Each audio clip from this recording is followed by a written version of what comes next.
एक बार की बात है, एक गांव में टुनटुनी नाम की चिड़िया अपने माता पिता के मरने के बाद अपने चाचा कड़कनाथ सेठ के साथ रहती थी, लेकिन वो बहुत जालिम था।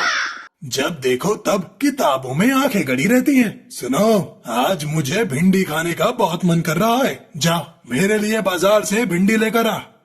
लेकिन चाचा जी, हमारे गांव के सब्जी वाले अंकल तो अपने किसी रिश्तेदार के यहाँ गए हैं। आज भिंडी लेने शहर जाना पड़ेगा और शहर तो बहुत दूर है ना, आने में बहुत समय बर्बाद हो जाएगा। ऊपर से मेरे एग्जाम भी शुरू होने वाले हैं।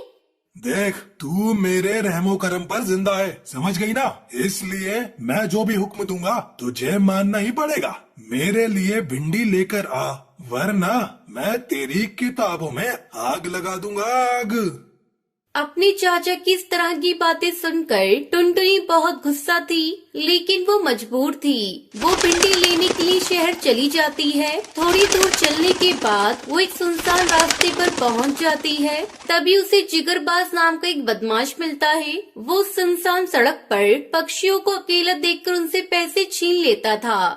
ए चिड़िया, चल सीधी तरह अपने सारे पैसे मुझे दे दे, वरना मैं तेरे कान काट कर तुझे यहाँ से भगा दूंगा।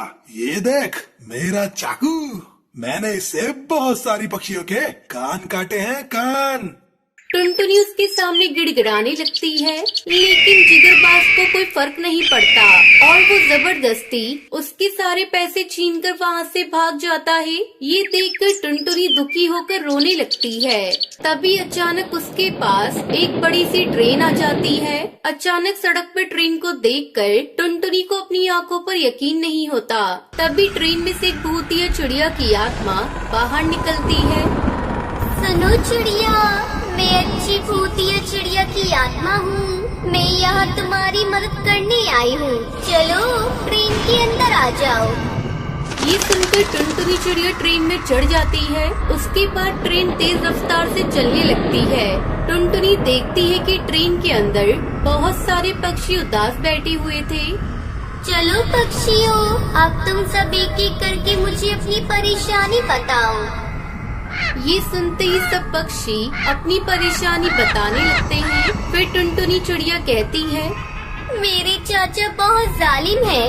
वो हमेशा मुझे परेशान करते हैं और थोड़ी सी गलती हो जाने पर मेरी खूब पिटाई करते हैं। उनकी वजह से मुझे पढ़ाई करने का मौका नहीं मिलता। मैं अपनी जिंदगी से तंग आ गई हूँ। क्या आप मेरे दुखों को दूर कर सकती हो?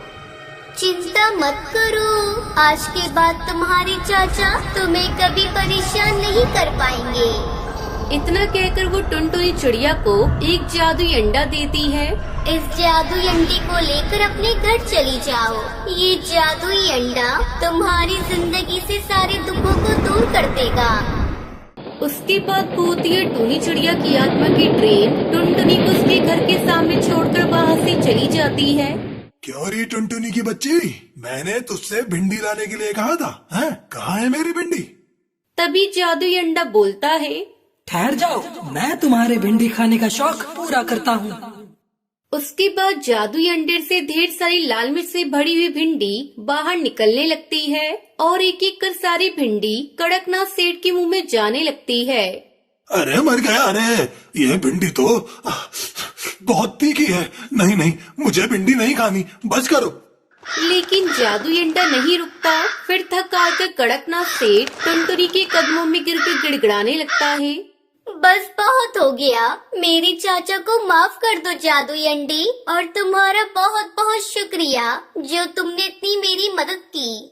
ठीक है टुनटुनी, तुम्हारे कहने पर मैं इसे छोड़ रहा हूँ, लेकिन इसने दोबारा तुम्हें कोई तकलीफ पहुँचाई तो मैं इसे और भी ज्यादा खतरनाक सजा दूंगा। बस फिर क्या था, उस दिन के बाद से कड़कनाथ सेठ उस जादुई अंडे के डर से पूरी तरह सुधर जाता है और टुनटुनी के साथ मिलजुल कर रहने लगता है।